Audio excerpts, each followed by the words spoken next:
Hey, I'm so glad you're here. Today we're going to talk about 5 things that you should be doing before you go home shopping. Let's jump right into that video.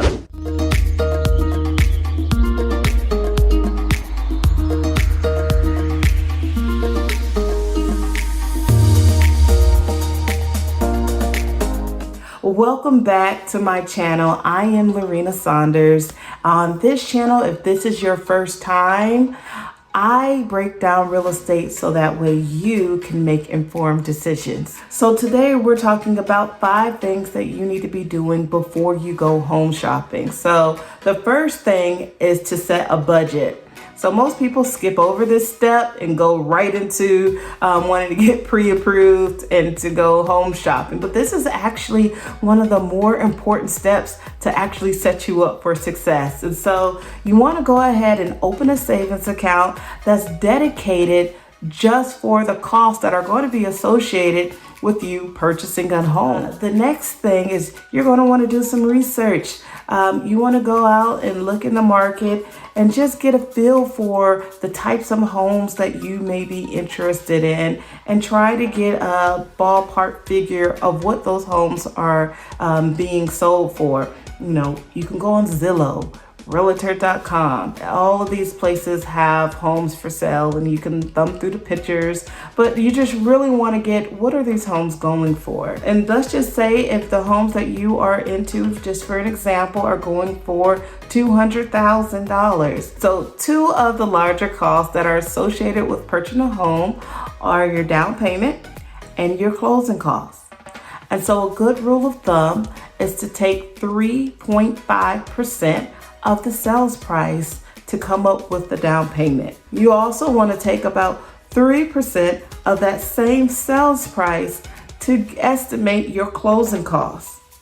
Other costs that are going to be associated to the buyer during this process are going to be things such as homeowner's insurance, home inspection, depending on the property, maybe a septic tank inspection or a well inspection or pool inspection, termite inspection, pest inspection, and depending on, again, the property, it may be a mold inspection. You kind of get my drift.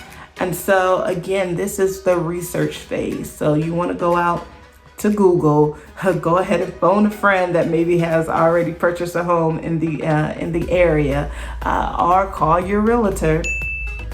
So that way they can help you estimate what these vendors in the area may be charging. So you can go ahead and put that into the tracker that you're creating for the cost that is going to be associated with you purchasing a home. And so once you've done that research, the next step is that you want to check your credit.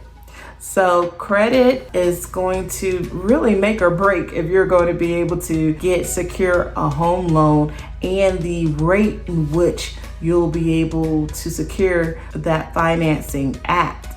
And so you want to make sure, if you can, get the credit score to 640 and above. So if you live in the state of Georgia, you are going to want to have that 640 if you plan on utilizing Georgia Dream for down payment assistance, because that's the minimum requirement of a credit score of a 640. That does not mean you cannot secure a loan with a credit score of less than 640.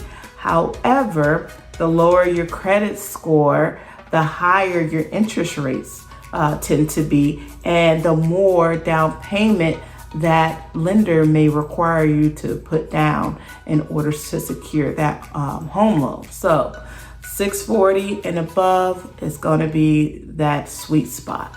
You can check your credit yourself. And so you have, the 3 big bureaus. You have Equifax, Experience, and TransUnion.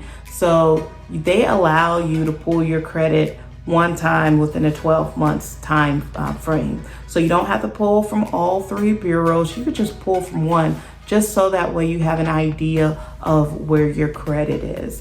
If your credit is at that 640 or below, I would recommend that you look to start putting a plan in place so that way you can improve your credit score. There are companies that will help you with credit restoration and financial solutions to help you to put a plan in place so that way you can strengthen your financial point. After you got that in place, you want to look at your debt to income ratio.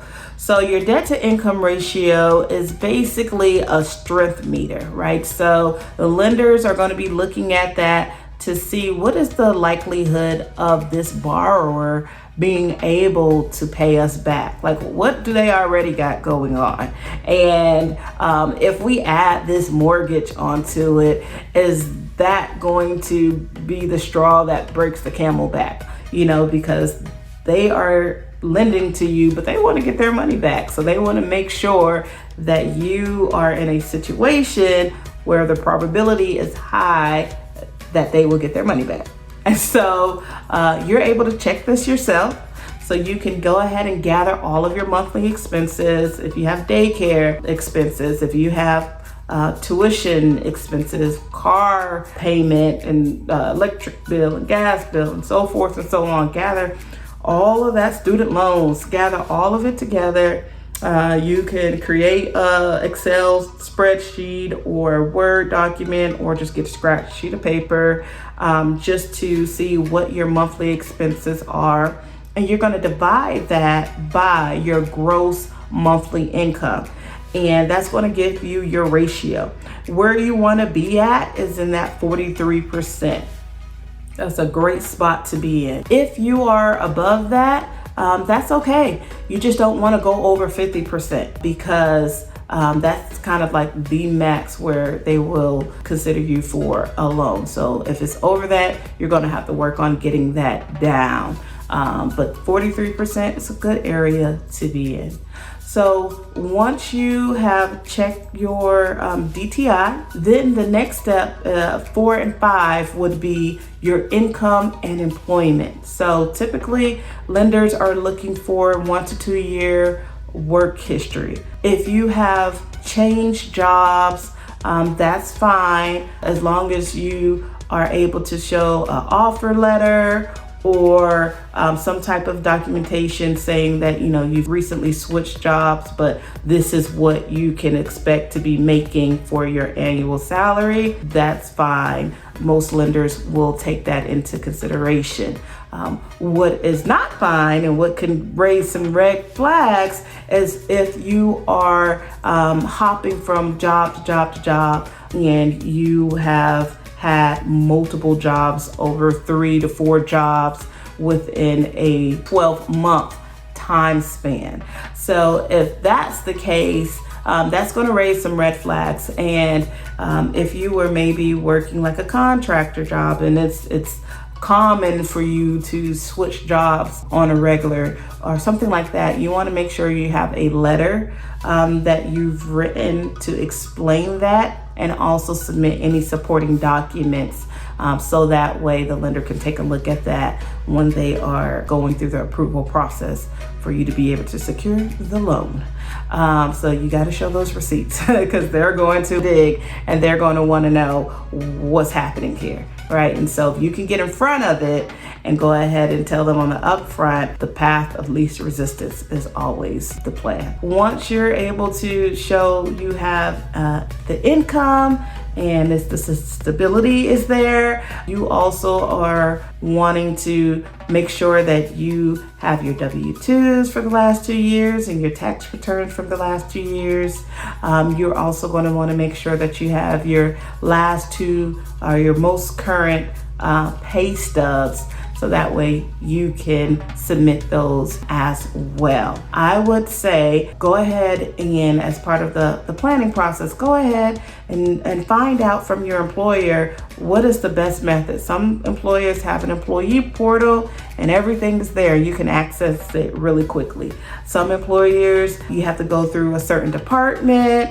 So you want to make sure that you have this figured out and how you can quickly access your information, so that way we can move quickly through the process. So that's today's video. 5 things you should be doing before you go home shopping. So you may be wondering, okay, I have all of that together. I'm ready to go, but this is my first time purchasing a home. What should I expect and what should I be doing to actually start that journey? And what does that journey look like? Well, watch this video. I got you covered. All right, until next time, thank you so much for watching this video. If you liked it, go ahead and hit that like button. If you want to be notified, hit that bell button and make sure you subscribe. All right, until next time, have a great day.